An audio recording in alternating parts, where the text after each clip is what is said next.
ওদেরই গ্রামের এই বরেক আর গরিবুল আর পুটু আইসা বলেছে আমরাকে যে তোমরা কেউ মাঠে নামিও না, এই বেড়া ভেঙেছে আমার এই গ্রামের লোক, যে তোমার উপরে এটা দোষ চাপাইছে তোমরাকে মার্ডার করার জন্য, তোমরা কেউ মাঠের দিকে যাইও না। খবর ওরা নিজে এসে বলে গেছে 3 জন। এখন এরা এই প্রতিলক্ষ করার জন্য, মার্ডার করার জন্য এরা 20 লক্ষ টাকা চাঁদা তুলে রেখেছে। এখন আমরা গ্রামবাসী নামচাকপাড়া আমরা এটার নিরাপত্তা চাই।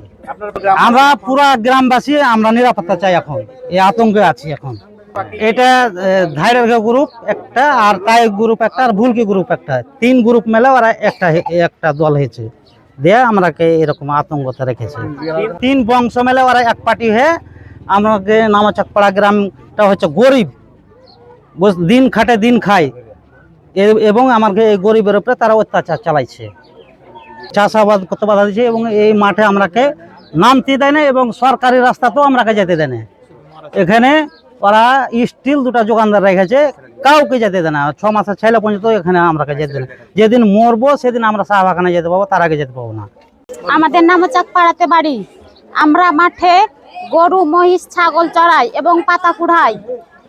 তার জন্য ওরা কোনো যেতে দিবে না, নামতে দিবে না, এবং ভয় দেখাচ্ছে, এবং মহিলাদের ভাবে বলছে যে যে মহিলা আসবে তাদেরকে অন্যায় অত্যাচার ভাবে গালিগালাজ দিচ্ছে, এবং বলছে যে বকরির ঠ্যাঙে কোপ না দিয়া ওদের ঠ্যাঙে কোপ দিয়ে ছুটিয়ে দে, যত যা হবে হবে।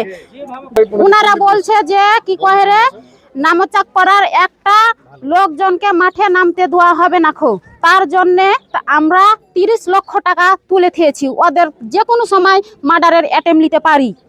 উনারা বলছে আমাদের যে কোনো সময় আমাদের মাঠে নামার ভয়ের কারণে আমরা মাঠে নামতে পারি না। তার জন্যে আমরা এখন চিন্তা ভাবনায় পড়ে আছি। আমাদের জমি আছে, জমিতে নামতে দিচ্ছে না, রাস্তা বন্ধ করে দিয়েছে। যে জমিতে যতক্ষণ আমার একটা চা বাগান আছে, চা বাগানাতে যতক্ষণ লোক মরবে যখন তখন নামতে দেবো, তার আগে নামতে দেবো না। ওরা বলে দিয়েছে আমাকে নামতে দিচ্ছে না জমিতে। ওরা রাতের বেলা আইসা আমরাকে ফাঁসাবের লেগে তারা নিজেই বেড়া ভাঙিয়া আবার আমরাকে বলছে যে তোমরা রাতের বেলা বেড়া ভেঙে ফেলে দিয়েছো, মিথ্যা কথা বলে এ ষড়যন্ত্র করে এ কাজটা করছে ওরা। মাঠের মধ্যে একটা রাস্তা আছে কিন্তু খাস সরকারি, তাও এবং বউ বেটিকে মাঠটা কিন্তু ওর কি জমি জমা থেকে ওরা একটু বেশি, এ ধরনের মাঠটাতে আমরাকে নামতে দেয় না। নামলে ওরা 2-3টা দোকানদার রেখেছে এবং তেড়ে চলে আসে, নাই অনেক করে তেড়ে চলে আসে, গালিগালাজ করে। এবং ধরেন ওখানে আরেকটা কিন্তু গ্রাম ছিল, ওই গ্রামটা থেকে একটা মার্ডার করেও পর্যন্ত লোক গ্রামটাই পালিয়ে গেছে, আবার কিন্তু এখানের পিছিয়ে ফেলে গেছে। এই তো ধরেন ওর জমিদারি আইলামাক্কা এই ধরনের কারবার করে বেড়েছে, গরিব মানুষকে তেড়ে বেড়েছে, নামতে দেয় না। একটা মুরগি পর্যন্ত নামতে দেয় না, মারলে তার তেড়া আছে এরকম ভাবে। জমি কাউরি ধরেন আছে, কিন্তু আগে ছিল, এখন নাই, এখনো কিছু আছে, কিন্তু তারপরেও নামতে দেয় না মাঠে। তারা যোগানদার রেখেছে, পাহারাদার রেখেছে 2 জন। তাদের পাহারাদারকে বেলে আমাদের এখানকার লোকজন বেলে তাদেরকে বেলে জোর ভাষায় কথা বলেছে, তাদেরকে ভয় ভীতি দেখাচ্ছে। তারা এই কথা বলেছে, এটা সম্পূর্ণ মিথ্যা কথা। এটা সম্পূর্ণ মিথ্যা কথা। আমাদের এই এলাকার লোক কোনোদিন কোনো যোগানদারকে ভয় ভীতি দেখায়নি, ভীতি প্রদর্শন করেনি। এটা সম্পূর্ণ মিথ্যা কথা। বকরি ছাগল বন্ধ করেছে আমাদের এলাকার লোক, বলেছে আমরা ভাই এখানে চড়াবো না। ঠিক আছে, তার বেলা তারা নিজেরাই ভেঙে এই গ্রামের উপরে চাপাচ্ছে যে না ওরা ভেঙেছে, যাতে করে এরা এই জিনিসটাকে ভালোভাবে শক্ত করতে পারে, এই মাঠটাকে তারা কবজা করতে পারে।